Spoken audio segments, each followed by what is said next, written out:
Are you aware of what really happened to you? No, I'm not. Or can you talk about what I can talk happened? about it, but I'm not aware of what really happened to me. Yeah. All I know is that I went to a friend's birthday party. I gave a friend a birthday party. Hello. You thought was your friend. Well, we ain't even gonna touch on that. Yeah. I came home like I would normally do. And I'm here to let you know, baby, it's going to take more than a little piece of statement on your lawyer's letterhead claiming rumors about an inappropriate relationship to scare me. Then, baby, you, Mr. Walker, you don't even want to waste your time sending me nothing on your fax paper because the relationship was extremely inappropriate. Tamar Braxton claims she woke up seriously injured with missing teeth and zero memory of what happened to her that night. For weeks, the internet demanded answers, and when she refused to name names, people started pointing fingers at the wrong person. What began as concern for the singer turned into one of the messiest celebrity feuds in recent memory, and what Funky Dineva claims happened that night involves a name nobody saw coming. The singer has never been a stranger to controversy. Decades in the public eye through the Braxtons, her solo career, Braxton family values, and celebrity Big Brother taught her how to handle drama, but this situation felt different from the usual label disputes or family tension. Something happened behind closed doors that left her physically hurt, and the internet wanted to know exactly what went down. Her initial reveal came without many specifics. A friend's birthday party, a normal trip home, and then waking up the next day in bad shape, requiring surgery. No memory of the incident, and no explanation of who caused it. Are you aware of what really happened to you? No, I'm not. Or can you talk about what I can talk happened? about it, but I'm not aware of what really happened to me. Yeah. All I know is that I went to a friend's birthday party. I gave a friend a birthday party. Hello. You thought was your friend. Well, we ain't even gonna touch on that. Yeah. I came home like I would normally do. The vague details only made people dig harder, and it took almost no time for the public to connect dots that may not have been there. Funky Dineva had celebrated his birthday around the same time, and multiple sources confirmed Tamar threw him a party, which meant accusations landed on him almost immediately. Comments flooded his pages calling him an abuser, and labeling him as someone who hurts women, and his reputation took hit after hit in real time. Through all of it, Tamar stayed silent and never once told people to leave him alone. I want to know what's going on too. The lady got on the internet and said she almost died. Now listen, let me just go ahead and get this out the way. Okay, before we even get to the top of the show, I don't know what happened to the lady. Okay, for those of y'all that don't know, I'm talking about Tamar Braxton. I don't know what happened to the lady. His public response made one thing clear: he had no idea what happened to her that night and was just as confused as everyone else. What bothered him was not the mystery itself, but the fact that she let him take the fall for something he insists he never did. A simple social media post saying Funky Dineva didn't hurt me would have ended it, and he asked her for exactly that. She refused. Interview after interview kept the speculation alive while she played victim and let the public treat him like the villain. Warning after warning went ignored. Part of the problem with this whole thing was, Tamar, is that I was never comfortable with the relationship that you and Mendeecees had in front of me, okay? All of that, you at the music video shoot in your booty shorts, sitting on top of him meeting us up at restaurants every time we met up, I was very uncomfortable with it. And if we gonna tell it, let's tell it all. He told her publicly that information she probably wanted kept private would start coming out if she kept dragging his name through the mud. Maybe she thought he was bluffing, or maybe the attention felt worth whatever he could say, but she kept going, and that decision would cost her. Months passed, and the initial drama started fading until Tamar reignited everything with an appearance on The Morning Hustle with Laurel. Staying home and letting the situation disappear was an option she chose not to take. Instead, she revisited the incident and poked the bear one more time by talking about throwing a party for someone she thought was her friend and waking up injured with no memory. His name never came out of her mouth directly, but the implication landed exactly where she aimed it, and she even added a dig suggesting this person was never really her friend at all. A second moment in that interview raised even more eyebrows. Questions about Mendeecees, Yandy Smith Harris's husband from Love and Hip Hop, got shut down hard. No, to be honest, I barely even know him. Okay. To be honest, you know what I mean? Yeah. We're not like, we're cool, Yeah. but he's not like my homie. You know what I mean? Right, It's not right. like that. And he just got casted in a film.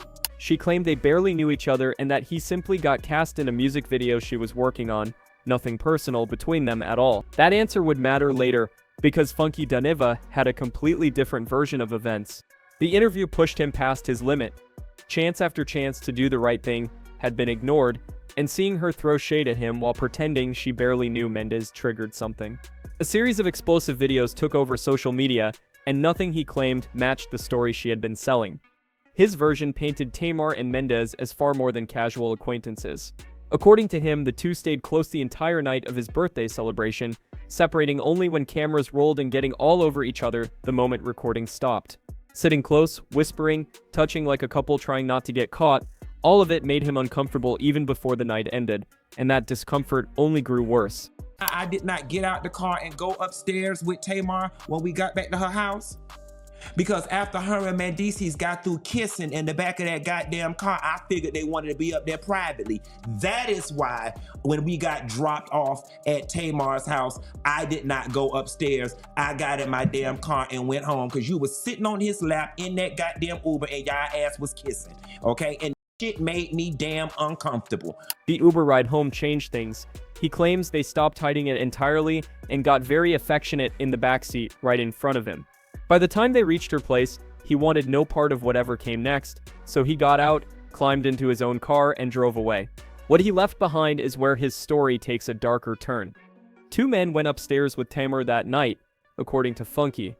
If anybody know who happened and what happened to your damn teeth, it's Mendeecees and his best friend, because they was the ones who went upstairs with you. Now, I don't know whether they was from the back and ran your head through the headboard or what, but if anybody need to be investigated on what happened to you in your damn teeth, it need to be Mendeecees and his friend, because that's who went upstairs with you. Mendes and a close friend of his stayed while he drove off.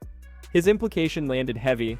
If anyone knows how she ended up injured, it would be those two, not the guy who left before anything happened. Whatever went on behind those doors is what he believes left her in that condition, and he made it clear the questions should be aimed at the people who were actually there. Social media erupted. If his claims held any truth, then everything Tamar hinted at was misdirection, letting the public believe Funky might have hurt her while allegedly knowing exactly who stayed with her that night. And he kept going, pulling back more layers from their friendship. Other incidents came out. He claims Mendes and Tamar acted like a couple on multiple occasions beyond that night, including a dinner at Ruth's Chris Steakhouse, where Mendes got very handsy with her right at the table, while Funky sat across from them. And the only reason you dropped that video is because, and I said I ain't gonna do it to you. Y'all remember that? I said, and the only reason you dropped that music video real quick like this was because, and I said I ain't even gonna do it. The reason you dropped that music video as quickly as you did is because people had spotted y'all ass, okay?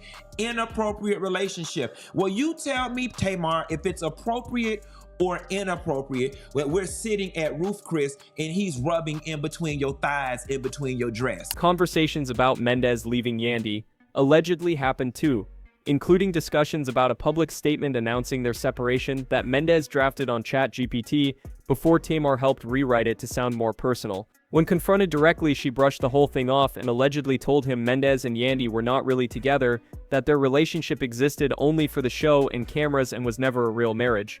Another bomb dropped when he pointed out this was not the first time her name came up in connection with someone else's man. Old rumors linking her to Jermaine Dupri's father surfaced again, and the pattern he was painting stretched back years rather than weeks.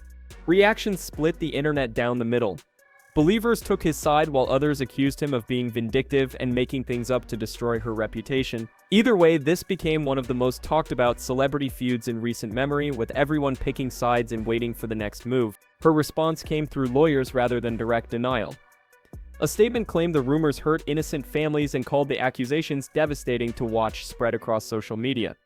Legal consequences would follow if he kept talking, and the threat was unmistakable. 14 years in the game meant that threat landed differently than she probably expected. He laughed it off and started naming the people who had sued him before: Sheree Whitfield, Chris Stokes, record labels, production companies. All of them tried and all of them failed to shut him up. A letter on lawyer's letterhead claiming inappropriate relationship rumors was not going to make him run. If anything, the threat energized him, and he told her directly that the courtroom door was wide open if she wanted to walk through it. His response went even further.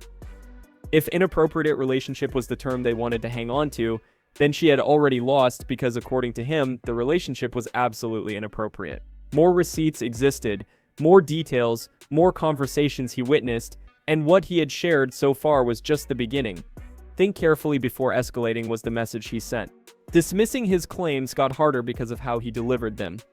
Specific details, specific locations, specific conversations, all laid out with the confidence of someone who held back for months before deciding to let everything out. Whether people believed him or not, he spoke like someone unafraid of consequences who knew exactly what he was doing and did it anyway. Her choice to fight through lawyers rather than address accusations directly fueled more speculation. Some saw guilt in that silence while others saw smart legal strategy, but either way, the lack of specific denials kept people talking. The uncomfortable truth is that nobody outside of that night really knows what happened. Tamar claims no memory, Funky claims he left before anything went down, and the two people he says were actually with her when she got injured have stayed completely silent. Yandy has not addressed any of it either, and that silence from their side has been deafening with no denials and no explanations. Legal action threats remain on the table, and Funky has made it clear backing down is not an option. The internet keeps watching and waiting to see who blinks first. Court battles might come, more receipts might surface, and the people who have stayed silent might finally speak. Or everyone involved might quietly hope this fades and people forget. Whatever happens next, this story has more chapters coming, and people will be watching when they drop. Don't forget to subscribe to the channel to not miss any of the celebrity gossip. Thanks for watching.